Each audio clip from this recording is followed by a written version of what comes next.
Selamat malam, kembali lagi bersama kami di Undertalk.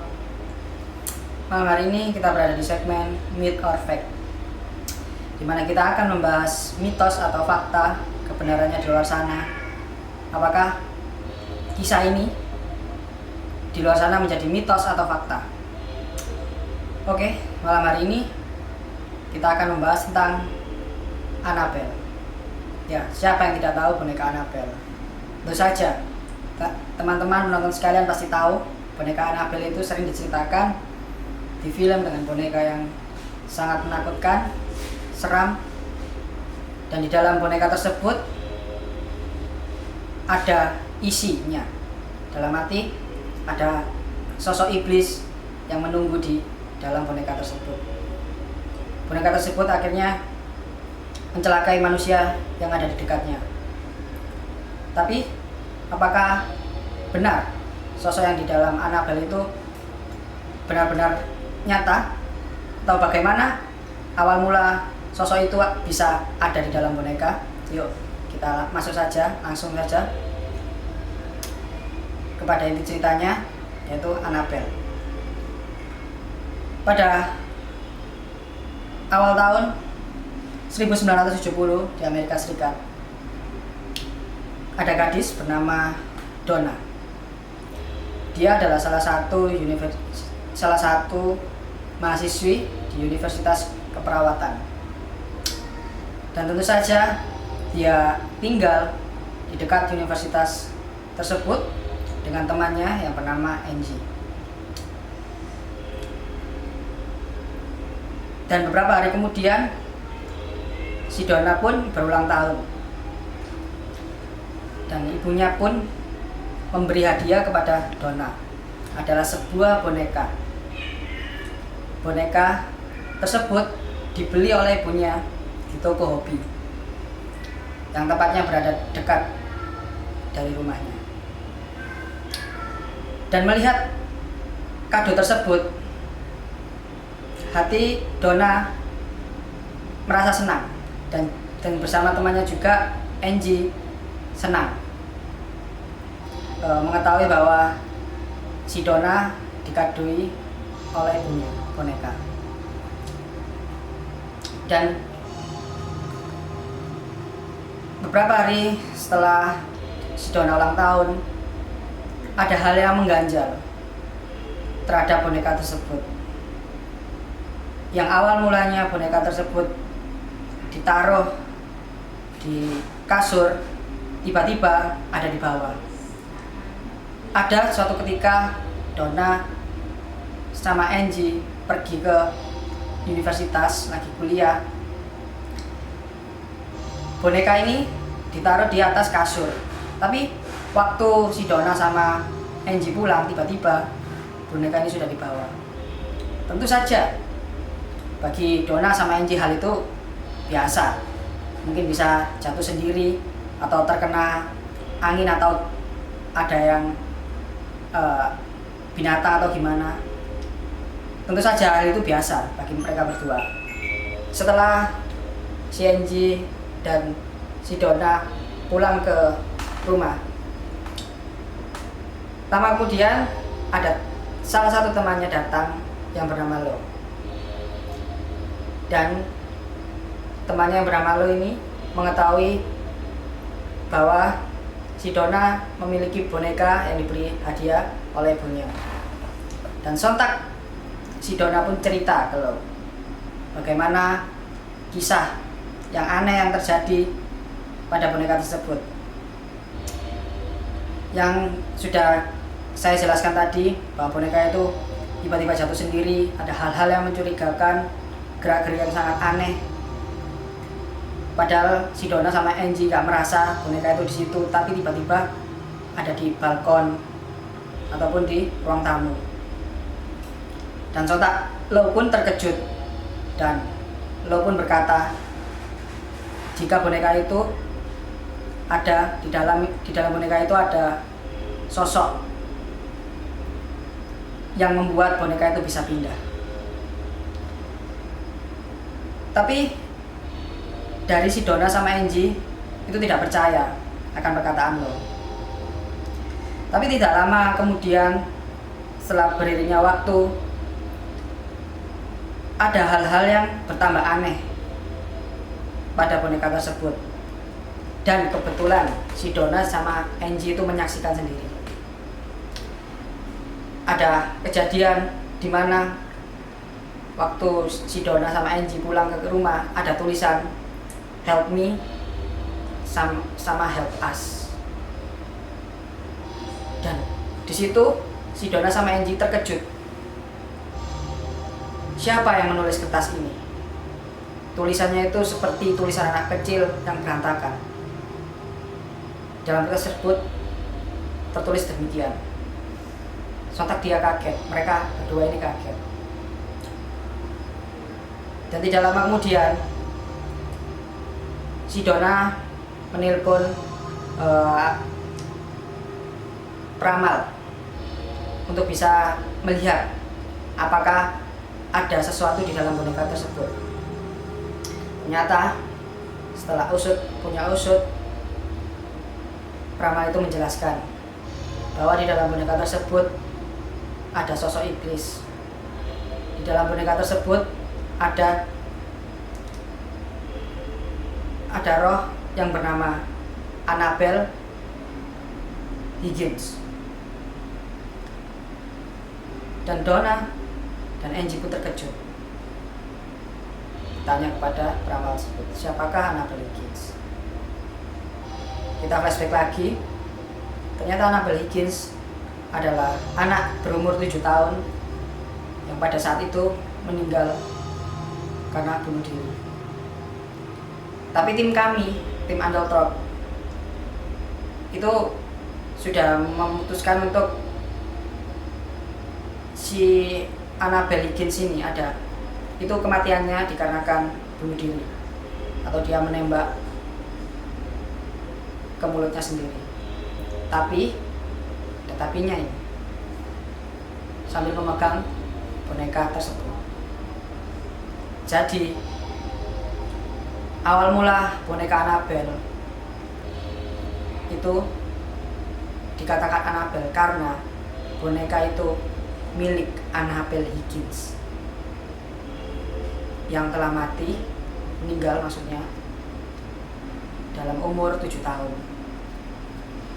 Tepat kematiannya dia menggendong boneka tersebut. Maka dari itu si Donna dan si Angie merasa iba terhadap anak kecil tersebut, yaitu Annabelle. Akhirnya si Angie dan si Donna berbicara pada peramal itu bahwa mereka berdua itu merasa iba akan Annabelle dan biarkan roh itu tinggal di dalam boneka itu.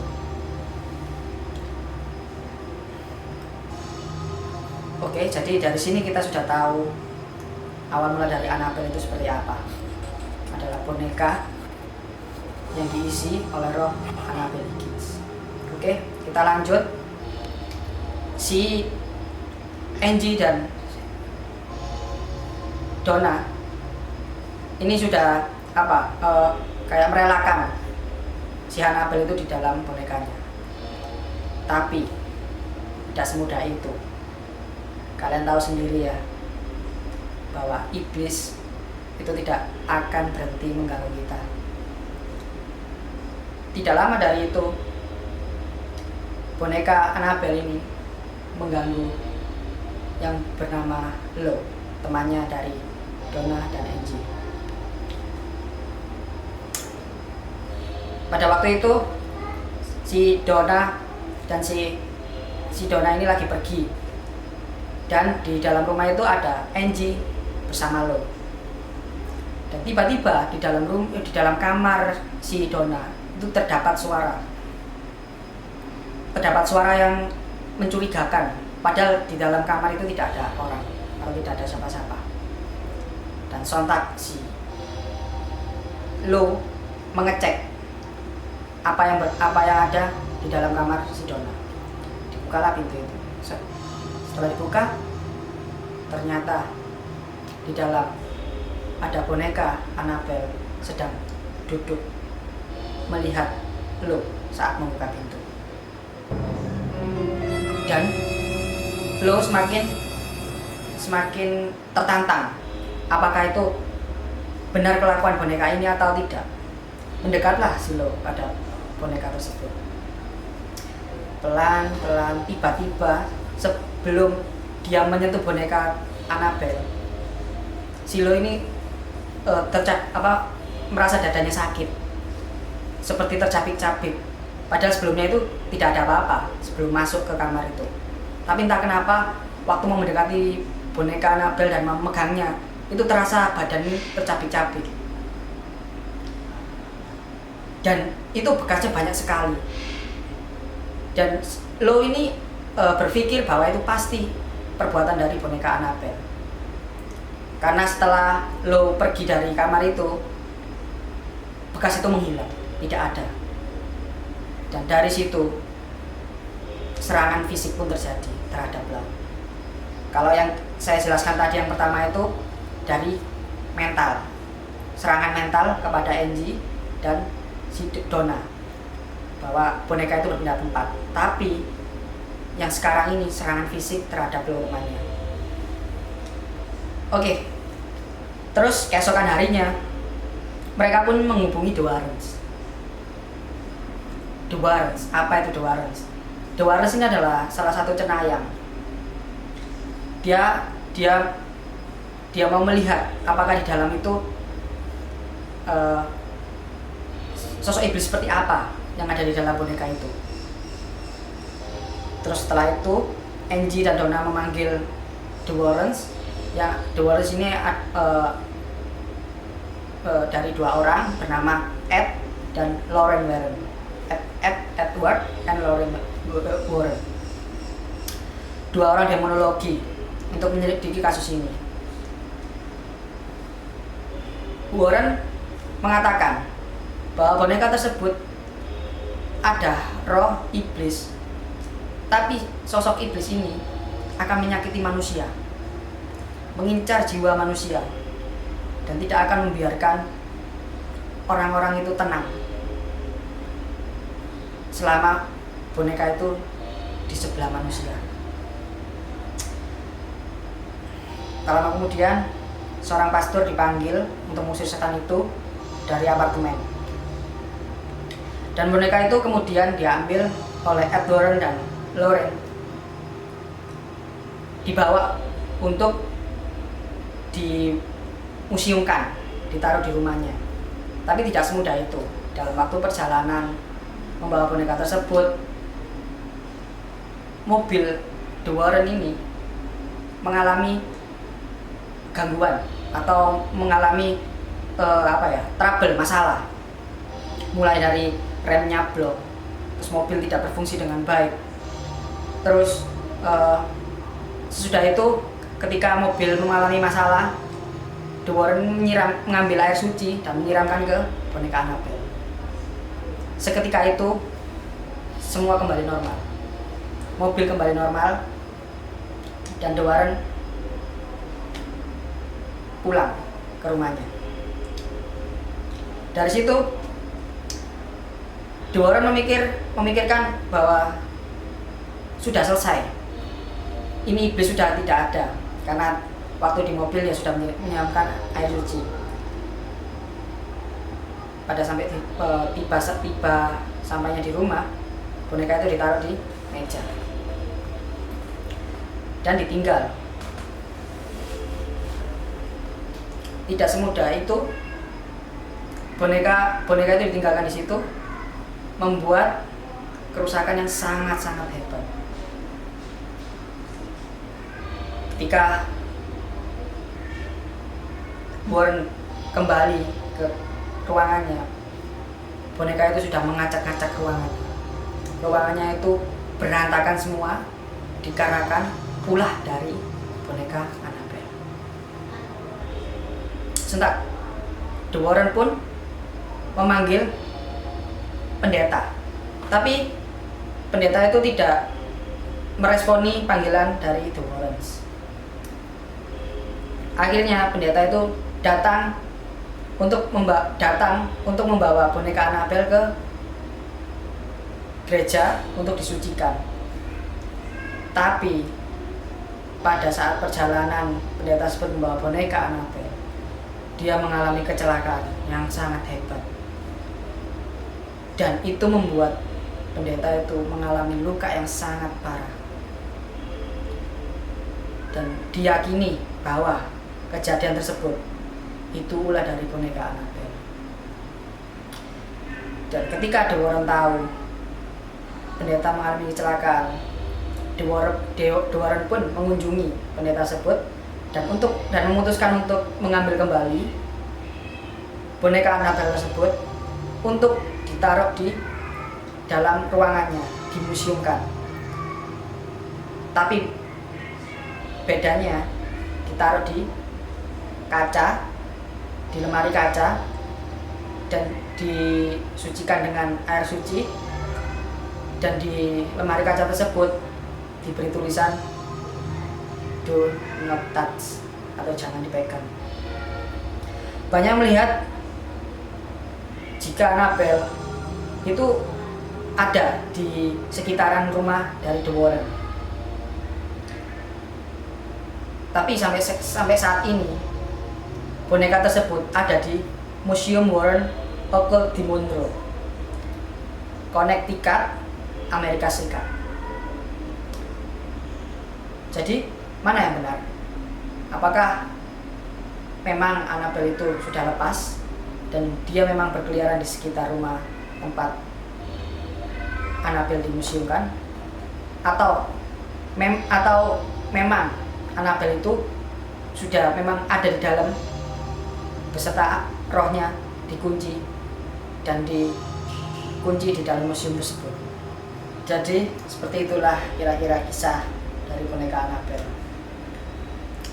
Mungkin dari teman-teman Undertalk ataupun penonton-penonton Undertalk yang menyaksikan segmen ini mungkin bertanya-tanya, kenapa ya kok bisa si Annabelle Higgins bunuh diri padahal umur dia masih 7 tahun pada waktu itu?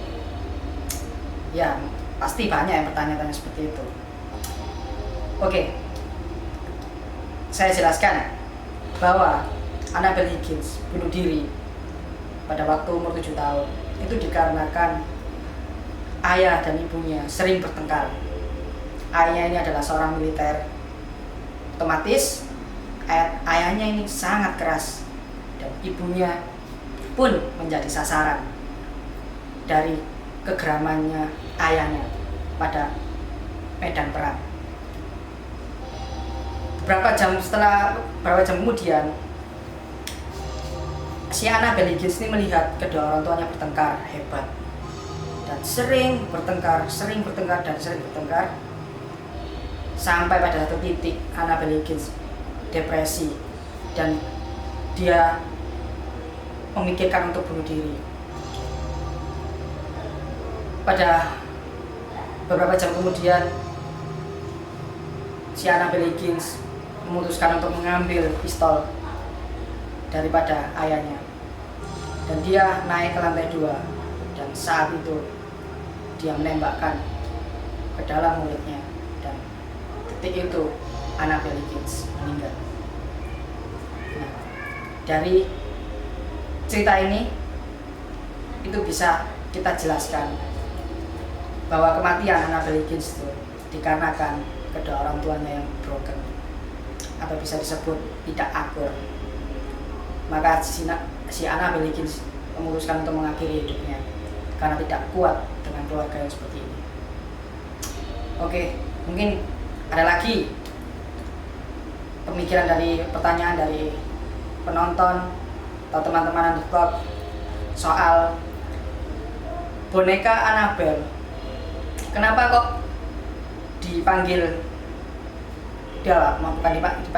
diberikan kepada Cenayang, padahal kan cuma mengganggu saja atau pindah tempat atau cuma terjadi serangan fisik, itu bisa saja dari pikirannya dari lo tersebut atau dari perasaannya Donna sama Angie, kan bisa saja. Oke, dari sini kita jawab bahwa ada satu malam atau satu momen di mana boneka Annabelle berlumuran darah dan dia tergeletak di lantai dengan banyak noda darah dan ada bercak merah pada tangan dada boneka Annabelle tersebut. Dari situ si Donna dan si Angie memutuskan untuk memanggil Cenayang. Itulah puncaknya mengapa mereka sampai memanggil Cenayang untuk melihat apakah isi dari boneka tersebut. Wow, kalau saya sendiri mempunyai boneka seperti itu, terjadi kayak gitu, otomatis saya akan memanggil orang pintar yang bisa melihat apa isi dari boneka tersebut. Bisa kalian bayangkan kan posisi dari Donna dan Angie. Jangan lupa like dan subscribe jika kalian ingin mengetahui cerita-cerita dari Underdog selanjutnya. Dan jangan lupa juga nyalakan lonceng agar kalian bisa mengetahui info cerita terbaru dari Underdog. Sekian, terima kasih.